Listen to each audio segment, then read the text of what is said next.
पहले सिर्फ मोर्चा खुला था, लेकिन अब युद्ध का ऐलान है। और यह युद्ध का ऐलान ऐसे वक्त में है जब योगी आदित्यनाथ चारों तरफ से घिरे हैं। तो क्या बाबा सरेंडर करने जा रहे हैं? जवाब है नहीं। दरअसल अब बगावत का नया बिगुल फूक चुका है। एक वो गुट तैयार है जो शंकराचार्य को मान्यता देने के लिए तैयार नहीं है और नोटिस नोटिस खेल रहा है। तो एक ऐसा गुट है जिसने कह दिया शंकराचार्य पूज्य हैं, उनसे अपील करते हैं वो स्नान करें, गंगा स्नान करें, संगम स्नान करें।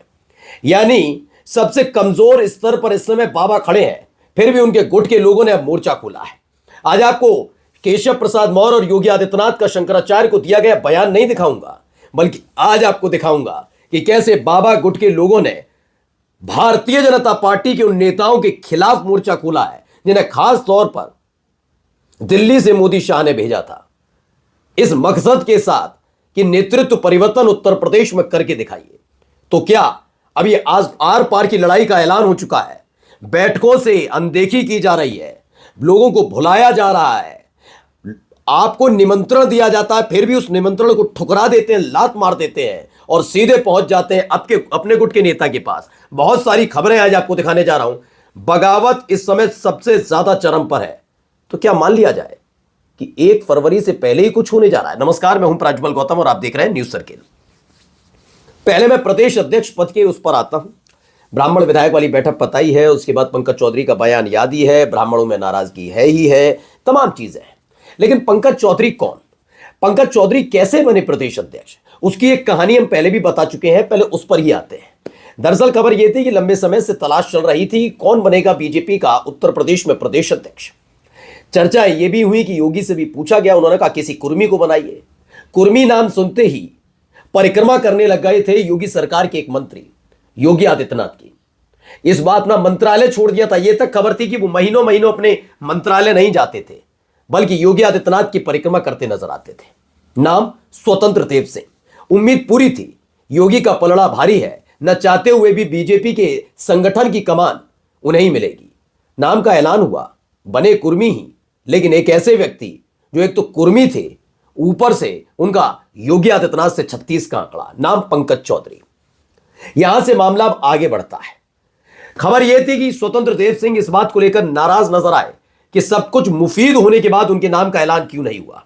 हमने आपको एक प्रेस कॉन्फ्रेंस दिखाई थी, उस प्रेस कॉन्फ्रेंस की तस्वीरें दिखाई थी। उस प्रेस कॉन्फ्रेंस को कोई और नहीं, स्वतंत्र देव सिंह संबोधित कर रहे थे। सबकी तस्वीर थी, 2 लोगों की तस्वीरें नहीं थी, एक नरेंद्र मोदी साहब और एक अमित शाह। इसने क्लियर कर दिया था कि बिगुल तो बच चुका है।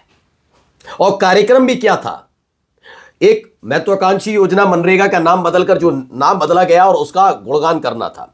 यानी गुणगान तो पूरी तरीके से नरेंद्र मोदी जी की सरकार की तरफ से उठाए गए इस कदम का था, लेकिन उस पीछे लगे होर्डिंग में चेहरा तक नहीं था। अब एक बार फिर से स्वतंत्र देव सिंह ने शंकराचार्य और मणिकर्णिका घाट पर जो हुआ उसके विवाद के बीच एक बड़ा कदम उठाया, जिसे बगावत के तौर पर देखा जा रहा है। तो क्या बाबा ने अपने गुट के लोगों को सक्रिय कर दिया है? पहले खबर दिखाता हूं, क्या है तस्वीर देखिए। यह सीक्रेट तस्वीर नहीं है, बल्कि खुल्लम खुल्ला इसको कोई और नहीं दिखाएगा। क्या लिखा है ऊपर पढ़िए। क्षेत्रीय सम्मेलन भाजपा कानपुर बुंदेलखंड क्षेत्र उत्तर प्रदेश, कानपुर बुंदेलखंड क्षेत्र उत्तर प्रदेश। माननीय पंकज चौधरी जो प्रदेश अध्यक्ष है, ठीक इनके ऊपर जो तस्वीर लगी है वो नितिन नवीन की है, यानी राष्ट्रीय अध्यक्ष की। अब और कौन कौन की तस्वीर है पता नहीं, लेकिन फिलहाल पंकज चौधरी की तस्वीर इसमें नजर आती है। नीचे एक मंच सजा हुआ है, उस मंच पर कुर्सी सजी है और सबके एक एक चिप्पी लगी हुई है। चूंकि नाम इसमें पढ़ने में नहीं आ रहा, लेकिन फिलहाल चिप्पियां लगी हुई हैं, किसे कहां बैठना है क्रम अनुसार। अब यहीं से एक खेल होता है, क्योंकि जिन लोगों को बुलाया गया था उनमें से एक बड़ा चेहरा, योगी कैबिनेट का एक बड़ा मंत्री, जिनको इस कार्यक्रम में बाकायदा बुलाया गया था कि आपका होना बहुत जरूरी है क्योंकि आप बुंदेलखंड से ताल्लुक रखते हैं, वो पहुंचे ही नहीं। वो कहां थे? ये देखिए, वो यहां पर मेजर ध्यानचंद राज्य खेल विश्वविद्यालय के निर्माण कार्यों की प्रगति समीक्षा मेरठ में चल रही थी, उसको लेकर वहां सक्रिय नजर आ रहे थे। योगी आदित्यनाथ बैठे हैं, आप देखेंगे यहां पर एक और पूर्व मंत्री बैठे हुए हैं, सुहास एलवाई है वो बैठे हुए हैं, कई अधिकारी बैठे हैं और स्वतंत्र देव सिंह भी वहां बैठे हुए हैं।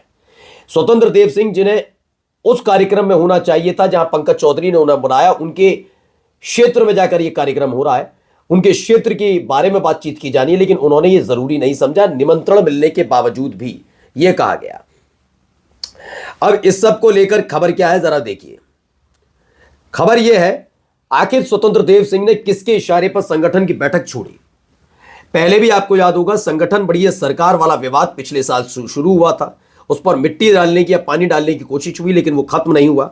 अब है कि स्वतंत्र देव सिंह, जिनके मन में प्रदेश अध्यक्ष बनने की चाह थी और उस पर पानी फिर गया पंकज चौधरी की वजह से, उन्हीं पंकज चौधरी के कार्यक्रम से स्वतंत्र देव सिंह ने दूरी बना ली, नाम और निमंत्रण मिलने के बावजूद भी। खबर क्या, बड़ी बात यह भी है कि स्वतंत्र देव सिंह बुंदेलखंड के बांदा से ही बीजेपी के राष्ट्रीय परिषद के सदस्य भी हैं। ठीक है, बुंदेलखंड का जालौन उनकी कर्मभूमि है और यहां से वे विधान परिषद सदस्य भी रह चुके हैं। इस सब के बावजूद पंकज चौधरी को की बुलाई कानपुर बुंदेलखंड संगठनात्मक बैठक छोड़कर योगी आदित्यनाथ के हेलीकॉप्टर पर सवार हो जाना कई बड़े सवाल खड़े कर रहा है। यह सब तब हुआ जबकि मंच पर उनके नाम की चेयर थी और मंच पर लगी चेयर में उनका नाम सत्सम्मान स्वतंत्र देव सिंह जी करके चिपका हुआ था। इसके बावजूद योगी आदित्यनाथ के साथ हेलीकॉप्टर पर मेरठ और देवबंद का भ्रमण करते नजर आए, जबकि वहां न कोई शासकीय कार्यक्रम था और न ही कोई विभागीय बैठक। सवाल यह है कि स्वतंत्र देव सिंह पंकज चौधरी के नेतृत्व में काम करने में असहज हैं। सवाल यह भी है कि क्या वह स्वयं अध्यक्ष बनने की प्रत्याशा में थे, जो हो ना सका। देखिए, अब लोग तो केवल यहीं तक सोच रहे हैं कि स्वतंत्र देव सिंह केवल पंकज चौधरी से इसलिए नाराज हैं क्योंकि पंकज चौधरी प्रदेश अध्यक्ष बन गए। अध्याय यहां नहीं है, अध्याय से आगे का है कि कौन कितना ज्यादा ताकतवर और बीजेपी में उत्तर प्रदेश के अंदर किसके पास तगड़ी कमान। अब यह खेल आर पार का है।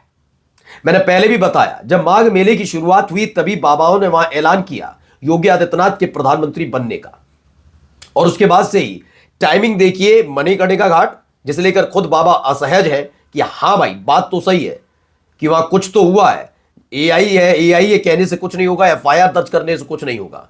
मणिकर्णिका घाट पर कुछ तो हुआ क्योंकि वाराणसी के लोग अब खुलकर इस पर बोलने लगे। उसके बाद शंकराचार्य वाला विवाद, इस पर भी पानी फेरा जा सकता था, लेकिन एक खबर निकल कर आई कि यह खेल यूं ही नहीं हुआ है, यह कहीं से नियंत्रित करके हुआ और उसके बाद योगी आदित्यनाथ के लिए यह बहुत बड़े गले की फांस बन गई। योगी समझ गए कि जो खेल उनके साथ खेला जा रहा है उस खेल में उन्हें अपनी भी ताकत दिखानी होगी। क्या यही वजह है कि अपने गुट को सक्रिय कर दिया है कि जहां जैसे जिस तरीके से मौका मिले उसी तरीके से अपने बागी तेवर दावे के साथ रखने होंगे। बताना होगा कि नाराजगी चरम पर है और यह न कोई सोचे कि हिंदुत्व के मुद्दे पर बदनाम करके हिंदुओं के दिल और नजर से गिराने की कोशिश होगी और उन्हें समझ नहीं आ रहा। फिलहाल पंकज चौधरी के कार्यक्रम से स्वतंत्र देव सिंह ने तो दूरी बनाई है, अभी कई और नेताओं पर भी नजर गड़ी हुई है कि क्या वाकई ये बगावत लंबी खिंचेगी। नमस्कार।